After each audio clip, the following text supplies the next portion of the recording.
Assalamualaikum warahmatullahi wabarakatuh. Halo sobat-sobat Masa Pas, welcome back di podcast Zona Literasi. Kembali lagi nih bersama saya Lily Badawi sebagai host kalian hari ini. Dan pastinya di sini saya nggak sendirian. Saya bersama narasumber yang keren yang membuktikan kalau anak kiri itu bukan hanya pintar teori tapi juga asik diajak diskusi. Halo Kak, apa kabar? Halo. Boleh dong perkenalan terlebih dahulu biar sobat Masa Pas juga makin kenal. Halo, sebelumnya perkenalkan aku Dewi Sinta Anaulia dari kelas 11K. Aku Lintang Anggraini dari kelas 11C. Ngomong-ngomong soal kir nih ya guys ya.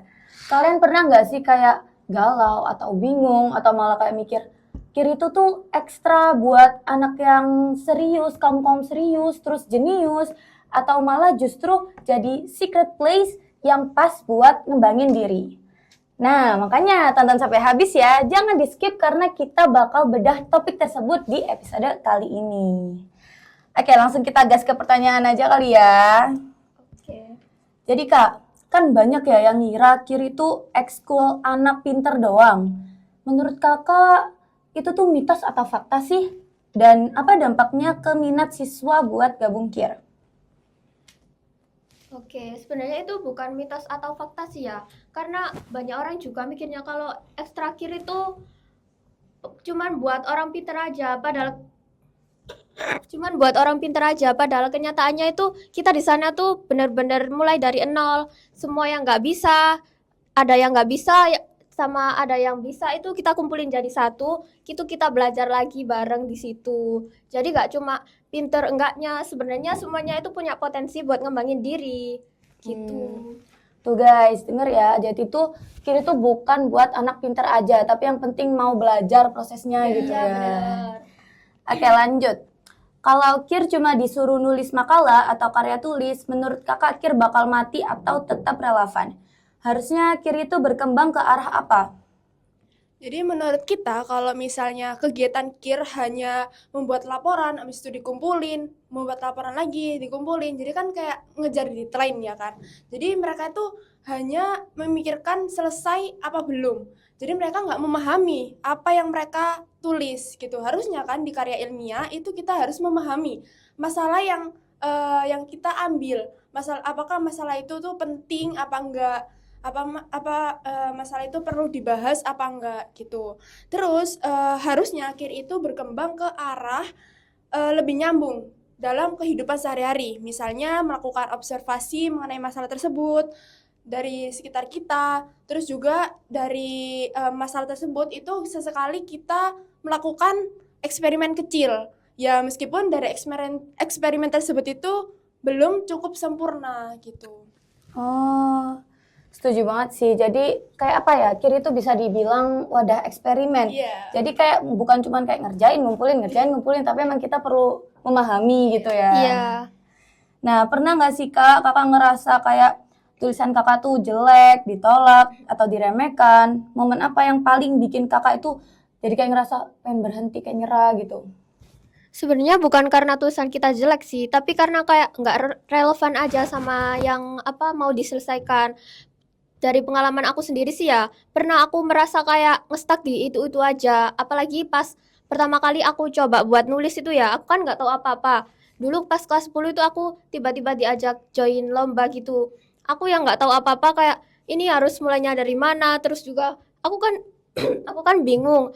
Ini gimana sih? Terus aku diarahin sama pembimbing aku, diajarin struktur esai itu gimana gitu. Dulu awalnya aku ngiranya esai itu ya kayak gitu. Esai itu kayak soal ngerjain soal ABCD itu. Awalnya ngiranya itu, setelah dipahami ternyata bukan. Itu kayak kayak tempat kita buat berinovasi sama nyelesain masalah gitu. Wah, dalam banget sih. Tapi respect banget sama prosesnya Kakak. Jadi tetap semangat kan ya? Siap selalu Iya. dong. Terus dari semua skill yang Kakak dapet di KIR kayak nulis, riset, ngomong, mikir kritis, skill mana yang paling kepake di luar sekolah? Baik, jadi menurut kita, pengalaman kita, kalau skill yang bakal kepake banget di luar sekolah itu yaitu berpikir kritis sama skill komunikasi. Itu bakal kepake banget di dunia nyata di luar sekolah. Apalagi di dunia kuliah. Karena kan kalau misalnya di dunia kuliah kan nggak hanya dengerin dosen ngomong, dengerin dosen nyampein materinya. Kita juga pasti disuruh untuk presentasi. Kita dari presentasi tersebut kan kita harus mempunyai skill komunikasi gitu kan. Terus juga kita pasti berdiskusi sama teman-teman mengenai ya apa yang harus dikerjain kayak gitu. Terus juga nanti di dunia kerja juga pasti dibutuhin skill komunikasi. Karena bukan hanya di dunia kerja itu bukan hanya soal hafal teorinya saja, tapi juga komunikasi juga dibutuhkan. Setuju sih. Jadi kayak di zaman sekarang kalau misalnya kita nggak bisa berpikir kritis atau nggak bisa public speaking itu emang kurang banget ya. Iya. Benar. Terakhir nih, kalau kakak boleh ngomong ke adik kelas yang masih ragu masuk KIR, satu kalimat jujur apa yang bakal kakak sampaikan?